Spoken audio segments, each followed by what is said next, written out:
النبا نام، دوسری آیت کے فقرے ان النبا العظیم کے لفظ النبا کو اس کا نام قرار دیا گیا ہے، اور یہ صرف نام ہی نہیں ہے بلکہ اس سورہ کے مضامین کا عنوان بھی ہے، کیونکہ نبا سے مراد قیامت اور آخرت کی خبر ہے، اور سورہ میں ساری بحث اسی پر کی گئی ہے۔ زمانہ نزول، جیسا کہ ہم سورہ مرسلات کے دیباچے میں بیان کر چکے ہیں، سورہ قیامت سے سورہ نازعات تک سب کا مضمون ایک دوسرے سے مشابہ ہے، اور یہ سب مکہ معظمہ کے ابتدائی دور کی نازل شدہ معلوم ہوتی ہیں۔ موضوع اور مضمون، اس کا مضمون بھی وہی ہے جو سورہ مرسلات کا ہے، یعنی قیامت اور آخرت کا اثبات اور اس کو ماننے یا نہ ماننے کے نتائج سے لوگوں کو خبردار کرنا۔ مکہ معظمہ میں جب اول رسول اللہ صلی اللہ علیہ وسلم نے اسلام کی تبلیغ کا آغاز کیا تو اس کی بنیاد 3 چیزیں تھیں۔ ایک یہ بات کہ اللہ کے ساتھ کسی کو خدائی میں شریک نہ مانا جائے، دوسری یہ کہ آپ کو اللہ نے اپنا رسول مقرر کیا ہے، تیسری یہ کہ اس دنیا کا ایک روز خاتمہ ہو جائے گا اور اس کے بعد ایک دوسرا عالم برپا ہوگا جس میں تمام اولین و آخرین دوبارہ زندہ کر کے اسی جسم کے ساتھ اٹھائے جائیں گے جس میں رہ کر انہوں نے دنیا میں کام کیا تھا، پھر ان کے عقائد اور اعمال کا حساب لیا جائے گا، اور اس محاسبے میں جو لوگ مومن و صالح ثابت ہوں گے وہ ہمیشہ کے لیے جنت میں جائیں گے، اور جو کافر و فاسق ہوں گے وہ ہمیشہ کے لیے دوزخ میں رہیں گے۔ ان تینوں باتوں میں سے پہلی بات اگرچہ اہل مکہ کو سخت ناگوار تھی، لیکن بہرحال وہ اللہ تعالیٰ کی ہستی کے منکر نہ تھے، اس کے رب اعلیٰ اور خالق و رازق ہونے کو بھی مانتے تھے، اور یہ بھی تسلیم کرتے تھے کہ دوسری جن جن ہستیوں کو وہ معبود قرار دیتے ہیں وہ اللہ ہی کی مخلوق ہیں۔ اس لیے جھگڑا صرف اس امر میں تھا کہ خدائی کی صفات و اختیارات میں اور الوہیت کی ذات میں ان کی کوئی شرکت ہے یا نہیں۔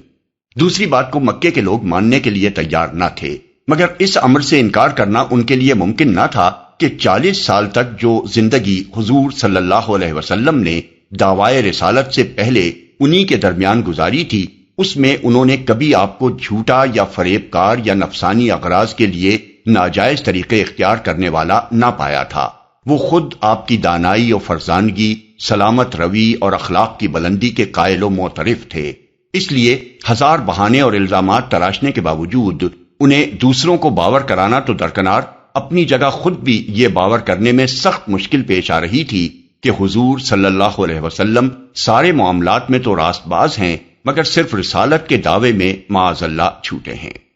اس طرح پہلی 2 باتیں اہل مکہ کے لیے دراصل اتنی زیادہ الجھن کی موجب نہ تھیں جتنی تیسری بات تھی۔ اسی کو جب ان کے سامنے پیش کیا گیا تو انہوں نے سب سے زیادہ اسی کا مذاق اڑایا، اسی پر سب سے بڑھ کر حیرانی اور تعجب کا اظہار کیا، اور اسے بالکل بعید از عقل و امکان سمجھ کر جگہ جگہ اس کے ناقابل یقین بلکہ ناقابل تصور ہونے کے چرچے شروع کر دیے۔ مگر اسلام کی راہ پر ان کو لانے کے لیے یہ قطعی ناگزیر تھا کہ آخرت کا عقیدہ ان کے ذہن میں اتارا جائے، کیونکہ اس عقیدے کو مانے بغیر یہ ممکن ہی نہ تھا کہ حق اور باطل کے معاملے میں ان کا طرز فکر سنجیدہ ہو سکتا، خیر و شر کے معاملے میں ان کا معیار اقدار بدل سکتا،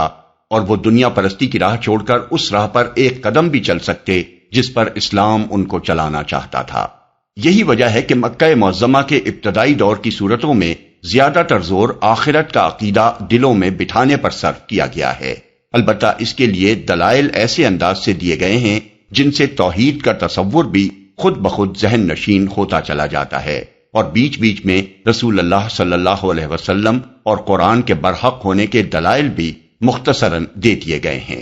اس دور کی صورتوں میں آخرت کے مضمون کی اس تکرار کا سبب اچھی طرح سمجھ لینے کے بعد اب اس سورہ کے مضامین پر ایک نگاہ ڈال لیجئے۔ ان میں سب سے پہلے ان چرچوں اور چیمگوئیوں کی طرف اشارہ کیا گیا ہے جو قیامت کی خبر سن کر مکہ کے ہر کوچہ و بازار اور اہل مکہ کی ہر محفل میں ہو رہی تھیں۔ اس کے بعد انکار کرنے والوں سے پوچھا گیا ہے کہ کیا تمہیں یہ زمین نظر نہیں آتی جسے ہم نے تمہارے لیے فرش بنا رکھا ہے؟ کیا یہ بلند و بالا پہاڑ تمہیں نظر نہیں آتے جنہیں ہم نے زمین میں گاڑ رکھا ہے؟ کیا تم اپنے آپ کو نہیں دیکھتے کہ کس طرح ہم نے تمہیں مردوں اور عورتوں کے جوڑوں کی شکل میں پیدا کیا ہے؟ کیا تم اپنی نیند کو نہیں دیکھتے جس کے ذریعے سے ہم نے تم کو دنیا میں کام کرنے کے قابل بنائے رکھنے کے لیے ہر چند گھنٹوں کی محنت کے بعد ہر چند گھنٹے آرام لینے پر مجبور کر رکھا ہے؟ کیا تم رات اور دن کی آمد و رفت کو نہیں دیکھتے جسے ٹھیک تمہاری ضرورت کے مطابق ہم باقاعدگی کے ساتھ مسلسل جاری رکھے ہوئے ہیں؟ کیا تم اپنے اوپر آسمانوں کے مضبوط بندھے ہوئے نظام کو نہیں دیکھتے؟ کیا یہ سورج تمہیں نظر نہیں آتا جس کی بدولت تمہیں روشنی اور حرارت میسر آ رہی ہے؟ کیا تم ان بارشوں کو نہیں دیکھتے جو بادلوں سے برس رہی ہیں اور ان کے ذریعے سے غلے اور سبزیاں اور گھنے باغ اگ رہے ہیں؟ یہ ساری چیزیں کیا تمہیں یہی بتا رہی ہیں کہ جس قادر مطلق نے ان کو پیدا کیا ہے اس کی قدرت قیامت لانے اور آخرت برپا کرنے سے عاجز ہے؟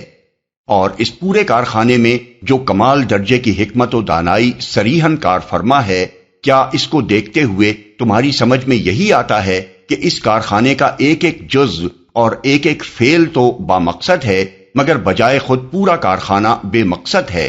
آخر اس سے زیادہ لغو اور بے معنی بات کیا ہو سکتی ہے کہ اس کارخانے میں انسان کو پیش دست یعنی فور مین کے منصب پر مامور کر کے اسے یہاں بڑے وسیع اختیارات تو دے دیے جائیں مگر جب وہ اپنا کام پورا کر کے یہاں سے رخصت ہو تو اسے یوں ہی چھوڑ دیا جائے؟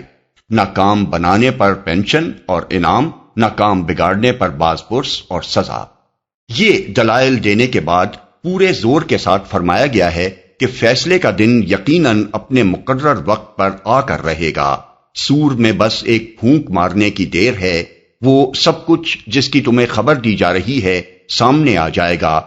اور تم آج چاہے مانو یا نہ مانو اس وقت جہاں جہاں بھی تم مرے پڑے ہوگے وہاں سے فوج در فوج اپنا حساب دینے کے لیے نکل آؤ گے۔ تمہارا انکار اس واقعے کو پیش آنے سے نہیں روک سکتا۔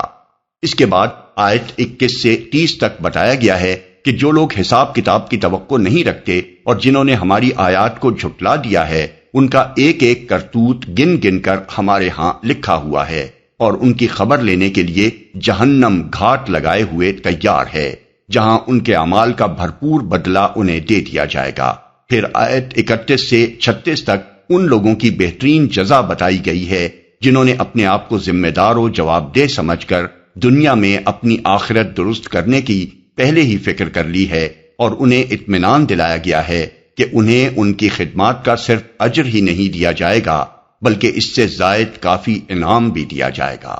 آخر میں خدا کی عدالت کا نقشہ کھینچا گیا ہے کہ وہاں کسی کے اڑ کر بیٹھ جانے اور اپنے متوسلین کو بخشوا کر چھوڑنے کا کیا سوال، کوئی بلا اجازت زبان تک نہ کھول سکے گا، اور اجازت بھی اس شرط کے ساتھ ملے گی کہ جس کے حق میں سفارش کا اذن ہو صرف اسی کے لیے سفارش کرے، اور سفارش میں کوئی بیجا بات نہ کہے۔ نیز سفارش کی اجازت صرف ان لوگوں کے حق میں دی جائے گی جو دنیا میں کلمہ حق کے قائل رہے ہیں اور محض گناہگار ہیں۔ خدا کے باغی اور حق کے منکر کسی سفارش کے مستحق نہ ہوں گے۔ پھر کلام کو اس تنبیہ پر ختم کیا گیا ہے کہ جس دن کے آنے کی خبر دی جا رہی ہے اس کا آنا برحق ہے، اسے دور نہ سمجھو، وہ قریب ہی آ لگا ہے۔ اب جس کا جی چاہے اسے مان کر اپنے رب کا راستہ اختیار کر لے۔ لیکن اس تنبیہ کے باوجود جو اس کا انکار کرے گا اس کا سارا کیا دھرا اس کے سامنے آ جائے گا، اور پھر وہ پچھتا پچھتا کر کہے گا کہ کاش میں دنیا میں پیدا ہی نہ ہوتا۔ اس وقت اس کا یہ احساس اسی دنیا کے بارے میں ہوگا جس پر وہ آج لٹو ہو رہا ہے۔